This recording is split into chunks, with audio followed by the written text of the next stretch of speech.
Every time someone touched him he cried out in fear, a once beautiful German shepherd broken by hands that should have protected him. No one could get close until one woman stepped forward with something different: patience and love. What happened next will stay with you forever. The shelter was quiet that morning. A rare stillness hung in the air, interrupted only by the sound of distant barks and the occasional clang of a metal gate. In kennel 14 a German shepherd lay pressed against the back corner of his run, unmoving, eyes open but empty. His name, according to the intake form, was Max. He was 4 years old, large, lean, and visibly strong, but nothing about him seemed powerful. His coat, once likely thick and striking, was dull and patchy in places. His ears twitched at every sound, but he didn't move, not until someone tried to touch him. Then he cried. Not a growl, not a bark, a cry, the kind of sound that made even the most seasoned volunteers freeze, a mix of fear, memory, and something no one could quite name. Some thought it was trauma, others thought it was hopelessness. All they knew was that Max had been this way since the day he was found tied to a post behind an abandoned farmhouse with no food, no water, and no clue how long he'd been there. Attempts to interact with him were limited. Anyone who approached with a handout, no matter how slowly, was met with trembling, low whining, and finally, when contact was made, a high-pitched yelp like he expected to be hit. Some stopped trying until Claire arrived. Claire Owens was 36, a veterinary nurse who volunteered at the shelter twice a week. She wasn't loud, she wasn't forceful, she didn't come with an agenda or a savior complex. She just listened, watched, waited. The first time she saw Max, she didn't walk into the kennel. She sat across from it for over an hour. No phone, no notebook, just her presence. Max didn't react at first. He barely looked at her, but she kept coming back, always in the same clothes, always with the same soft energy. No sudden movements, no pressure. On the fourth visit she noticed a shift. Max didn't tremble when she arrived. He didn't move toward her, but he didn't flinch either. Claire took it as permission. She began sitting closer to the kennel gate. Sometimes she'd hum softly, nothing melodic, just low, calming tones. She brought chicken, not tossed into the pen, but placed gently on the ground just outside the bars. Max didn't eat while she was there, but the food disappeared. When she left on her sixth visit, she opened the kennel door very slowly. Max remained still, his body tense. She didn't walk inside. She knelt just past the threshold and waited 5 minutes, 10, 20. The shelter around her moved on. Other dogs barked, people came, and when she stayed, finally Max shifted just slightly. His eyes flicked toward her, then his nose twitched. He took a single step forward. It wasn't much, but for a dog who cried at every touch, it was everything. Claire smiled and whispered, "Good boy."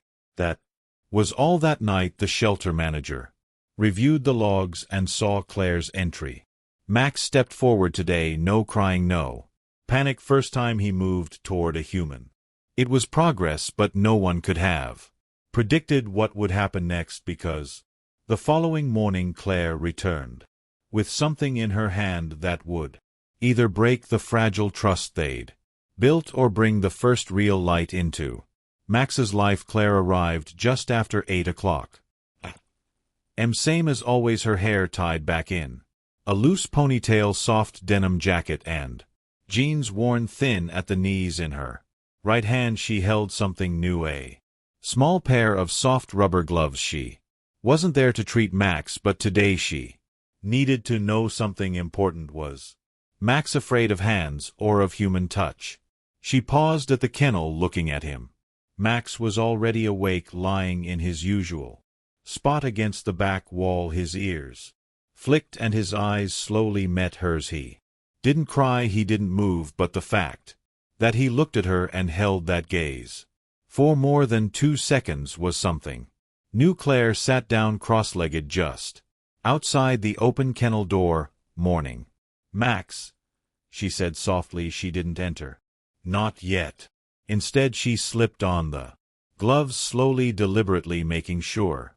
The sound of the rubber stretching over her fingers didn't come off as threatening. Max's ears twitched, but he didn't bolt. That was her signal. She scooted forward just enough to place herself inside the kennel, knees bent, gloves resting on her thighs. Max shifted slightly. He wasn't relaxed, but he wasn't panicking either.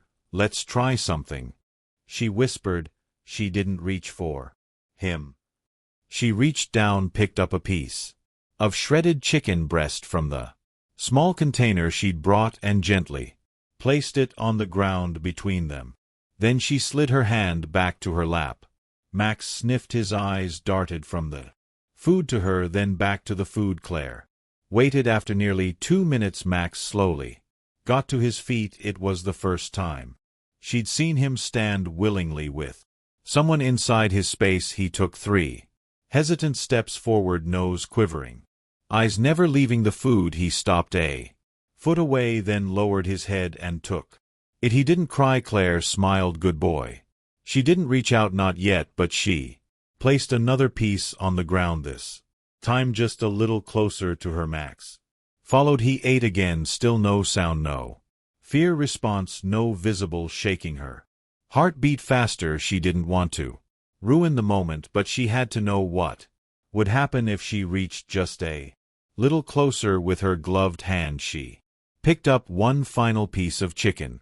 Instead of placing it on the floor, she held it out in her open palm, just a few inches from her knee. Max looked at it, then at her, and then he stepped forward.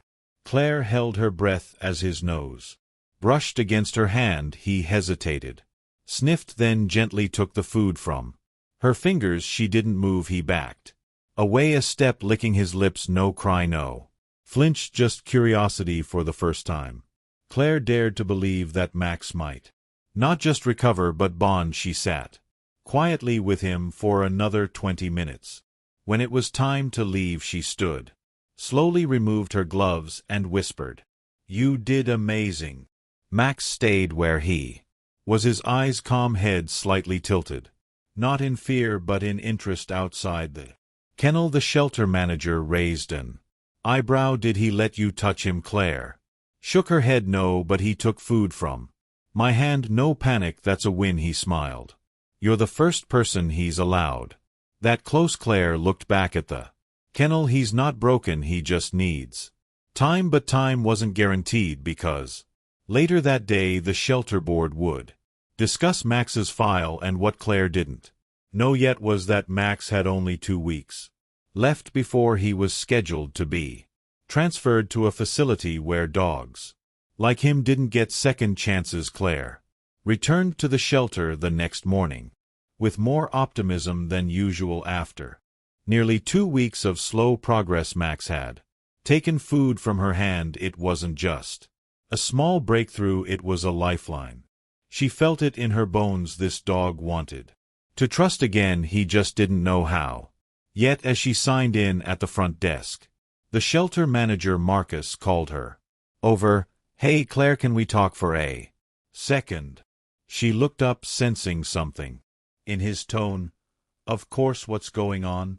Marcus scratched the back of his neck. He was in his early 50s, kind-hearted but worn down by the endless stream of difficult decisions. He gestured toward a stack of files on the desk behind him. "We had a board meeting last night," he said. Max came up. Claire's stomach tightened. Marcus continued, "There. Worried it's been almost a month. He still won't let anyone else near him. We're overcrowded, and he's taking up a kennel that could be used for dogs that are ready for adoption." Claire's voice cracked before she could stop it. "He's not a lost, 'cause I know that you know that, but the board's looking at numbers, not progress." He sighed. "They've scheduled a transfer 2 weeks from now." Claire froze. "Transfer where?" "To a behavioral rehab center upstate. It's not a bad place, but it's high-volume dogs who don't make quick progress. There are usually—" He didn't finish the sentence. She didn't need him to her heart sank. Max fragile, traumatized Max wouldn't survive that place, not emotionally maybe. Not physically. The idea of him being handled by people without patience. Thrown into a new environment surrounded by barking stress noise. No, she wouldn't let it happen. I want to file a foster request, she said quickly. I'll take him home with me. Marcus blinked. Claire, are you sure he still cries when people get near? He's not house-trained. He won't even let anyone leash him. I don't need a leash, she said. I just need time. Later that afternoon, Claire sat outside Max's kennel more determined than ever. She didn't enter. She didn't rush. She simply laid out a thick folded blanket near the door, placed her hand down beside it, and waited. Max approached slowly. He sniffed the blanket, then her hand. His eyes were still cautious, but there was no shaking. She whispered, "You're running out of time, Max, and I won't let them take you. But you have to meet me halfway."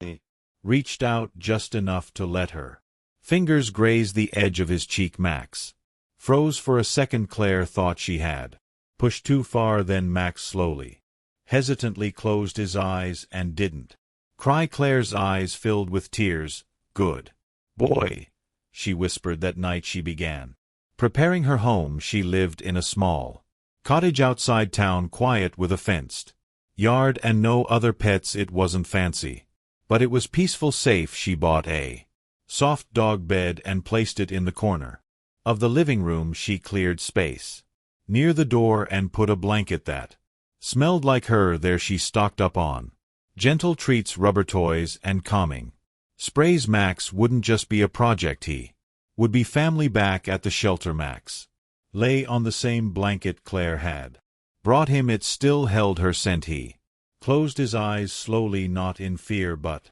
in rest. But he had no idea what was coming, and neither did Claire, because just days before the transfer deadline, an unexpected visitor would arrive at the shelter, claiming to know who Max used to belong to and demanding to see him again. The front desk phone rang at 11:17 a.m. Marcus answered, expecting another appointment cancellation or a question about adoption hours, but instead a gruff voice on the other end said something that made him sit up straight. "Yeah, I'm calling about a dog.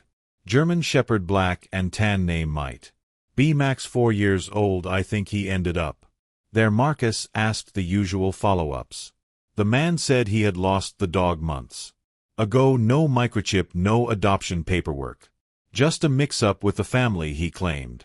When Marcus pressed him, the man's voice turned defensive. "I just want to see the damn dog. You people have had him long enough." Marcus didn't like the tone. He told the caller someone from the behavioral team would return his call. He didn't mention that Max had already been scheduled for transfer, or that Max was finally beginning to show signs of healing. But the call left a chill in the air. Claire arrived that afternoon completely unaware. She brought a soft rope leash, not to use just yet, but to begin building familiarity. Max greeted her the same way he had the day before. Cautious, curious, but calm. She knelt at the kennel door, held out her hand, and for the first time ever Max leaned in and rested his head gently against her fingers. Her breath caught in her throat. "You're trusting me now, huh?" she whispered. He blinked slowly. She stayed for over an hour, speaking softly, letting him touch her hand, even brushing his shoulder gently with the back of her glove. Max didn't flinch. He didn't pull away. His body still tensed at times, but he stayed. It was more than progress. It was connection. Claire was about to leave when Marcus pulled her aside. "There was a call this morning," he said. "Man claimed to be Max's previous owner." Claire's stomach dropped. "What did he say?" Said Max went missing. Gave vague details, sounded off. Claire clenched her jaw. "Did you tell him anything?" "No, but if he shows up legally, he might have a case." Max was found without ID or chip, and if he pushes it, we could be forced to release him. Claire looked toward Max's kennel. He was watching her ears perked tail low but not tucked. He can't go back to whoever did that to him, she said. You've seen how he reacts to people. He wasn't just abandoned, he was hurt. Marcus nodded. I agree, but we'll need proof. Claire thought. For a moment. Let me file the foster paperwork today. I'll get it started, Marcus said, but be prepared he might come in person. 2 days later he did. A tall man in his late 40s wearing a faded trucker cap walked into the lobby, thin frame, weathered face, a beer gut pressing against his flannel shirt. His boots left dust on the tile floor. He didn't look at the dogs, didn't ask for help. He went straight to the front desk and said, I'm here for Max. Claire wasn't working that day, but Marcus was. He stepped forward. So can I ask what your relationship to Max is? He was mine. Got out a few months back. Saw online you got a shepherd that looks like him. Same age, same markings. Do you have proof of ownership? The man scoffed. Don't need papers to know my own dog. Marcus' voice stayed steady. We'll need documentation, vet records, photos, anything. The man's face darkened. Y'all acting like I abused him or something? We're just protecting the animal. The man stared at Marcus for a long time, then muttered, I'll be back.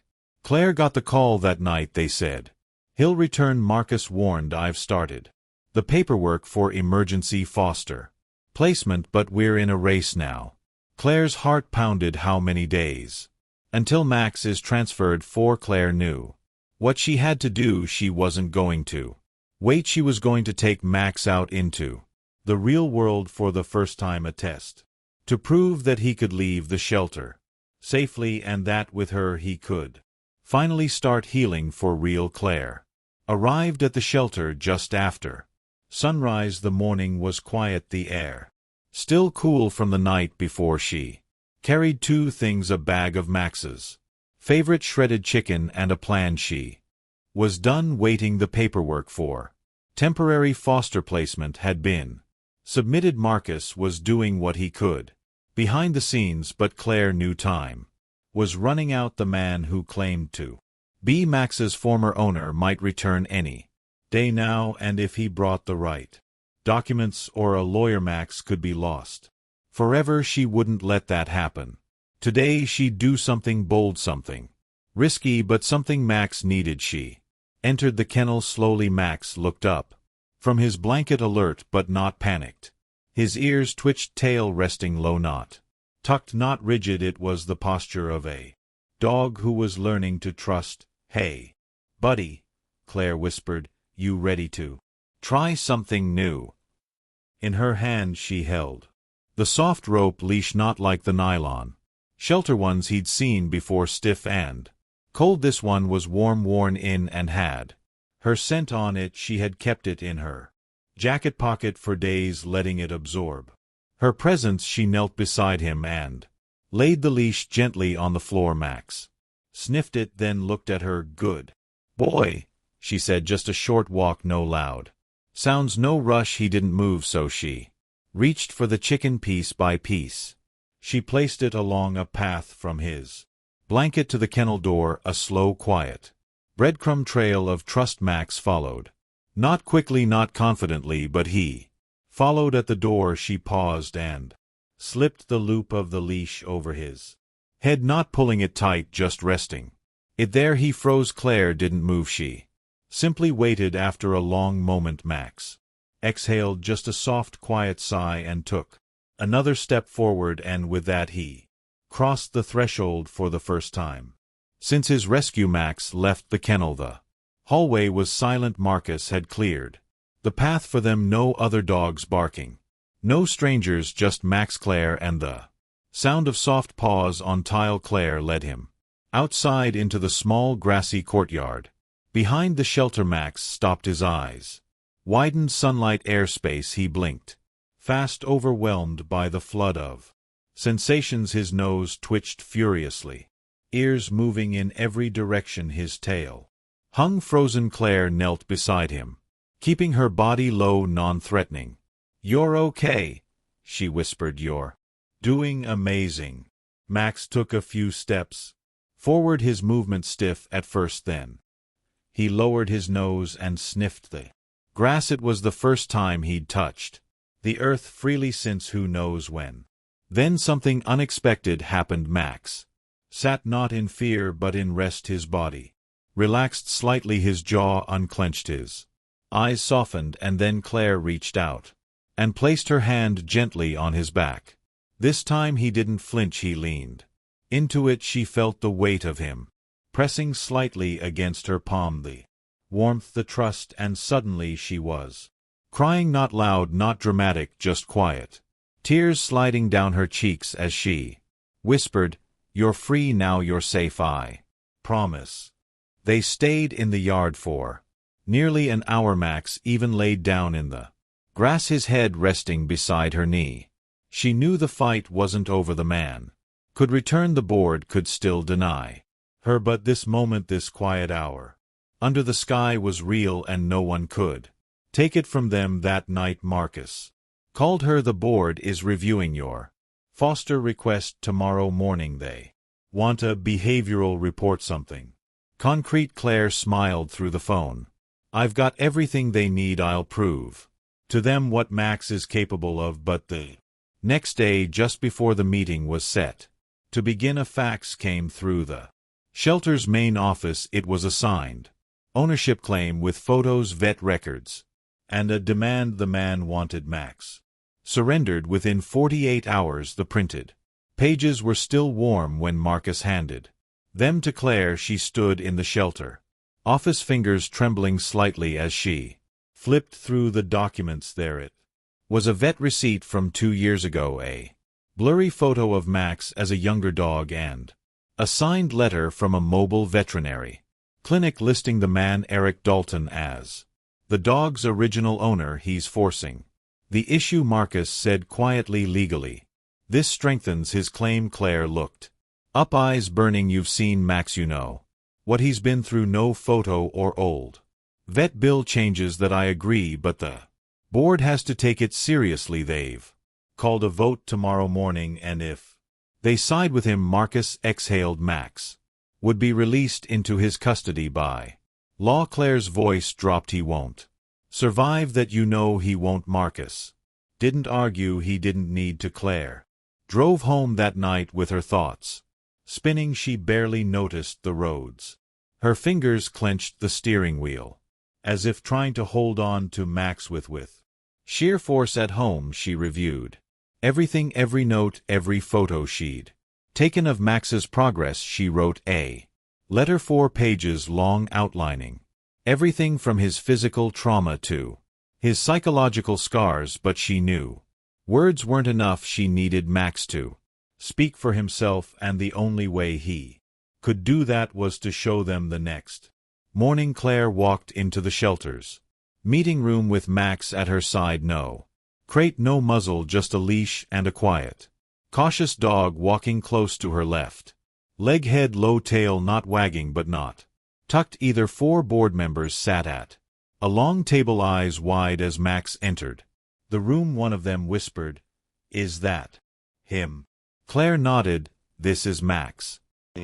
Handed in the documents, her letter, and then knelt beside Max, placing her hand gently on his back. He was found tied to a post behind a condemned house. She began. He was underweight, terrified, and cried whenever someone tried to touch him. Max shifted slightly beside her but didn't move away. In 3 weeks he went from not allowing anyone within 5 feet to this. She looked up at the board. "This isn't just a rescue, this is recovery, and it's not done yet if he goes back to that man. All of this," she motioned to Max's calm presence, "will be undone." One of the board members, a woman in her 60s with a clipboard in her lap, leaned forward. "Do you have any behavioral proof?" Claire took out her phone. "I filmed his first time in the yard, his first time resting, his first time being touched without crying." She played a short video. Max lying on the grass, Claire's hand on his back, his eyes closed in peace. When the video ended, the room was silent. Finally the lead board member spoke. Wheel. Deliberate, you'll have our decision by end of day. Claire spent the afternoon in the shelter's courtyard pacing while Max laid beside her at 4:57 p.m. Marcus walked out with a yellow envelope. Claire stood, her heart thudding. Marcus smiled softly. You did it. Claire opened the letter with shaking hands. The board has approved your emergency foster placement request effective immediately. Max is under your care until further ownership. Investigations are completed. She dropped to her knees and hugged Max gently, burying her face in his neck. He didn't pull away. He leaned in. But outside town, in a small rented house on a dirt road, Eric Dalton wasn't done. He'd received the board's decision too, and he wasn't just angry. He was about to show up and demand Max back himself. It was just past noon when the knock came. Claire had been sitting on the porch, Max lying beside her in the sun, his eyes half closed, head resting on her foot for the first time. He looked normal, like a dog at peace. The knock shattered it. Claire stood slowly, her stomach turning. She didn't need to look through the window. She knew it was him. Eric Dalton stood at the front gate. Same flannel shirt, same boots, same entitled posture, but this time he wasn't holding papers. He was holding a leash. Claire stepped off the porch and walked to the gate.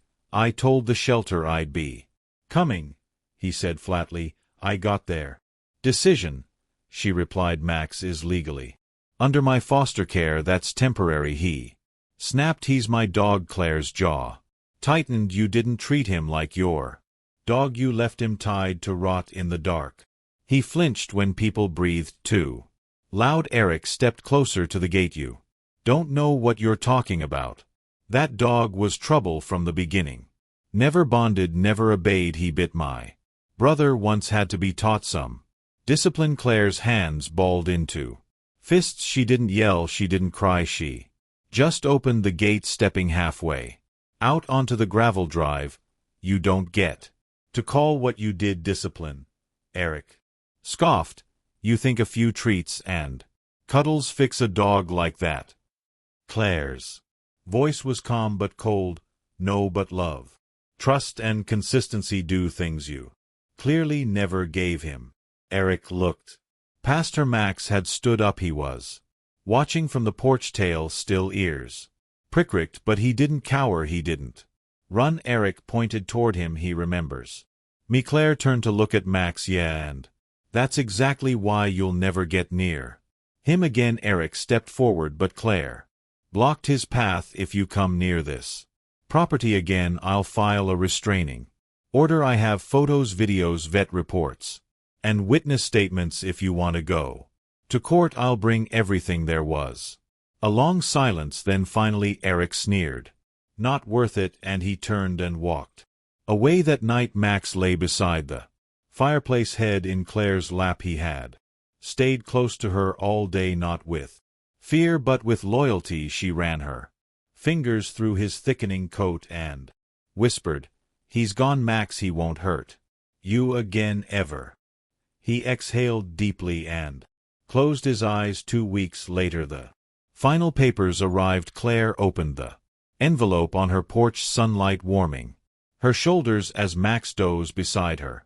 Certificate of permanent adoption. This document certifies that the dog formerly known as Max is now legally and permanently placed in the care of Claire Owens. She smiled down at him. I think it's time for a new name. Max lifted his head as if he'd been listening the whole time. Claire paused, thinking your past doesn't define you anymore. She scratched gently behind his ear. How about brave?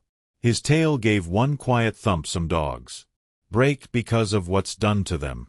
Others survive and find someone who teaches them how to live again. Brave wasn't just rescued, he was rebuilt by patience, trust, and love. If this story touched your heart, subscribe to the channel, leave a like, and share it with someone who believes every dog deserves a second chance. Together we can be the voice they need and the future they deserve.